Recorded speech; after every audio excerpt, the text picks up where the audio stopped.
letting him answer these questions, because until he answers these questions, this story is not going to go away. He just made it more complicated by saying that, because yesterday the White House said the National Security Advisor was fired, and the president asked for his resignation after he had eroded trust. He had lost the trust of the vice president first, and then the president, as the president looked into this. And the president of the United States just told the American people in the world something quite different, that unfair media attacks on his National Security Advisor led this man to unfairly be run out of the White House. Well, who's telling the truth? Who speaks for the president? Who should we believe? The president, his press secretary, other people around the president? Because they all give different accounts.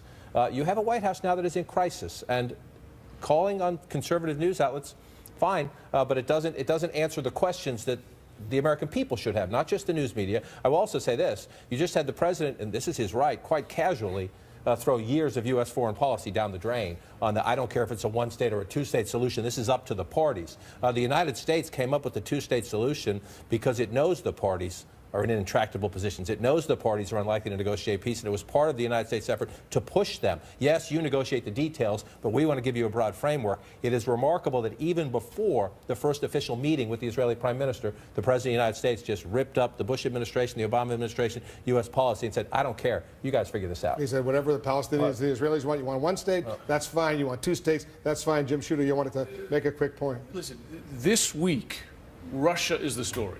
His national security advisor, forced to resign, pushed out because of communications with Russia about sanctions. Last night and today, you have our reporting, New York Times as well, on tremendous evidence of contacts at the highest level, constant contact between his campaign and the Russians in the midst of an unprecedented attack on the U.S. electoral process. First of all, he's not asked about that. That's an issue with who he asked and the folks who asked their questions and why they did. His only answer to it, which he gave in answer to another question, one, he said he focused on the leaks. He actually didn't challenge the merits of these contacts. He just said it's leaks, they're illegal, blah, blah, blah, a point he's made before. And then he said something that he repeated on Twitter this morning, that there's all about people trying to cover up for the terrible loss of the Clintons.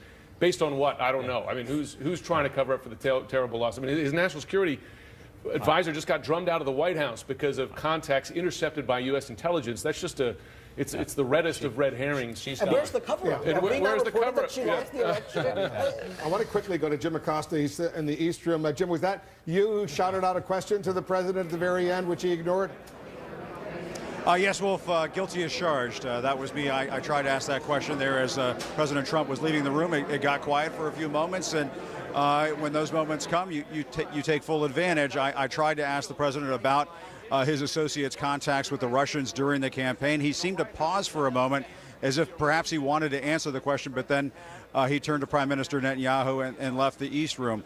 Just to pick up on what you were saying a few moments ago, yes, what President Trump said during this news conference about Michael Flynn being treated unfairly by the quote-unquote fake news media, that is not consistent with what his own officials said yesterday in the White House. The White House briefing room, White House Press Secretary Sean Spicer said that the National Security Advisor, who is now gone, misled the Vice President of the United States about his phone conversations with the Russian ambassador. And so that is not something that Michael Flynn was treated unfairly about.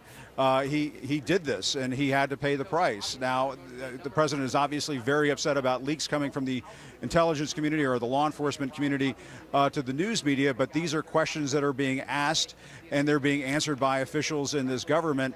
That is something that has gone on long before Donald Trump occupied the Oval Office. I think one other thing we want to comment on very quickly, Wolf, just because you mentioned this a few moments ago. Yes, the two questions that were asked or called upon from the president in this news conference went to the Christian Broadcasting Network, which is obviously owned by Pat Robertson, the televangelist down in Virginia. It's a very conservative broadcasting network, and townhall.com, which is a very conservative news website. And so in the last three news conferences, Wolf, all of the questions to the American news media have been handled by conservative press. And I think, Wolf, there's no other way to describe it, but the fix is in.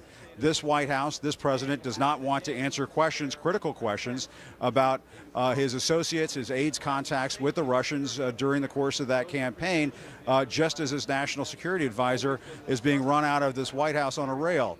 And so I think that this only, they may think that this is being cute, or they think this is strategic in terms of trying to shield the president from questions, but those questions can only be shielded for so long, Wolf. Yeah, an important point. And David Chalian, just to summarize what the president said about Michael Flynn, the man he fired as his national security advisor just 3 weeks into his administration. Flynn was treated very unfairly by the fake news media. This is sad, treated so badly. Sensitive papers were leaked. This is a criminal act. It's all part of a Democratic cover-up. Very, very unfair. These were all illegally leaked. He says all that, but then he doesn't say what we heard from Sean Spicer, the press secretary, yesterday, that the president lost confidence, lost trust in his national security advisor because he misled them on his conversations with the Russian ambassador to the United States on sanctions. He also called him a wonderful man. Now, I don't know, but if I had a spokesman, I don't, but if I had one, and I sent them out to the briefing room and said that there was an eroding and evolving trust factor over several weeks due to several circumstances, I don't think I would go out and then be like, he's a wonderful man. I asked for his resignation, I got it. It makes no sense. It actually, here's what it makes sense. It gives us the real insight into how Donald Trump thought about this entire scenario. He didn't think what Michael Flynn did was so bad, because what he really believes is that it got out in public, in the newspapers, and it was exposed that he was lying to Vice President Pence. And because of the exposure of that fact, he had to go. That is what Donald Trump showed us today was his real thinking, which is not the thinking that his spokesman put forth yesterday in the briefing room. Can I just say, this is the third press conference we've talked about how he's calling on conservative media. This is the third press conference with a world leader that this situation with Russia is dominating the news, is distracting from his other foreign policy agenda. This is a very important meeting with Prime Minister Netanyahu, a good story for Donald Trump to talk about rekindling this relationship with Israel after 8 years of acrimony. This could be a good press story for him, but yet this story continues to dog him, and it continues to distract his entire administration. I want to get some analysis from our CNN Global Affairs analyst, the distinguished scholar at the Woodrow Wilson International Center, Aaron David Miller, who served for multiple U.S. secretaries of state, was intimately involved in the peace process. You heard what both of these leaders said. The president of the United States making new policy. The two-state solution, fine, if that's what they want. One-state solution, fine, if that's what they want. But the bigger issue, the president and the prime minister said, Israel now has an emerging relationship with a whole host of other Arab countries, presumably referring to Jordan or Egypt or Saudi Arabia or the United Arab Emirates, Bahrain, other countries. And an Israeli-Palestinian deal, the president now suggesting, could be part of a regional peace agreement. What do you make of that?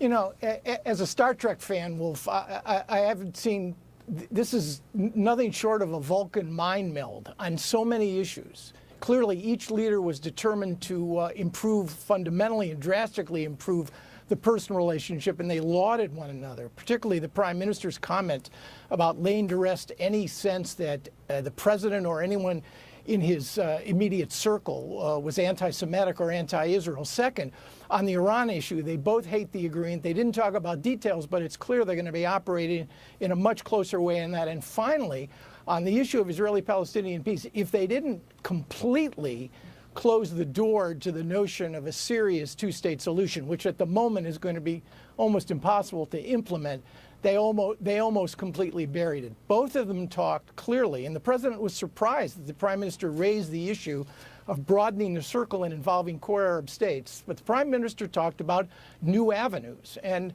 on all three things, I think you're going to see, at least for now, a profound improvement in both the personal and the substantive relationship between these two. One additional point.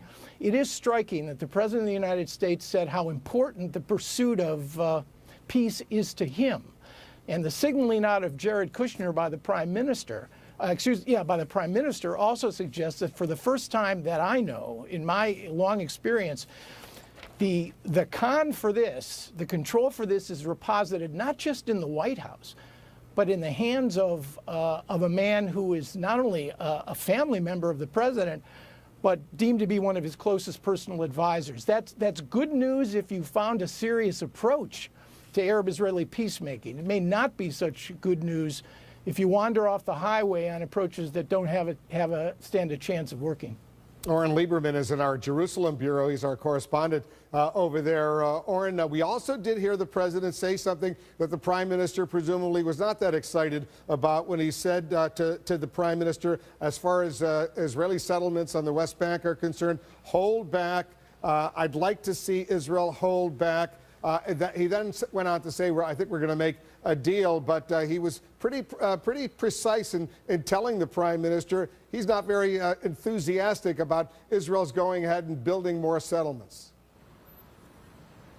Especially after we saw a few announcements right after the election of Donald Trump.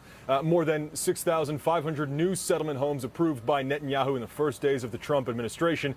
That prompted President Trump, when he interviewed with Israel Hayom, one of the local dailies, to say settlement expansion is unhelpful to peace. So making it clear here, hold off on this a little bit. And you're absolutely right. That's not what Netanyahu wanted to hear. When he was asked about that in a follow-up question, he said, we'll come to some agreement. It'll be interesting to see if they do come to some agreement. Perhaps one of the options floated by the defense minister here and the transportation minister is expansion and settlement growth within the settlement blocks and freezing them outside of the settlement blocks. Although thousands of settlement homes is a large number, it's the largest settlement approval we've seen from Israel in years, it's not enough for Israel's right-wing government and many in that government who want to see not only thousands of settlement homes, they want to see annexation of all or parts of the West Bank. In fact, one of the most outspoken right-wing politicians in the government, Naftali Bennett, the education minister, tweeted right after the end of this conference, and here's what he said. A new era. After 24 years, the Palestinian flag has been taken down and exchanged with an Israeli flag. I commend Prime Minister Netanyahu for showing leadership and looking out for Israeli security. He clearly heard what Netanyahu said, which was dodging the question of a two-state solution. Netanyahu refused to commit to it, dodging that question. He looked at that as Netanyahu backing away from that commitment a few years ago to a two-state solution. So it'll be interesting to see how this plays out. There weren't many details here, but Netanyahu looking for some sort of wiggle room, perhaps Trump as well, as his administration figures out their Middle East policy. All right, everybody stand by. There's much more of our special coverage coming up. More on President Trump's meeting with the Israeli Prime Minister. This amid new questions about the Trump camp's ties to Russia. We'll take a quick break. More on the breaking news right after this.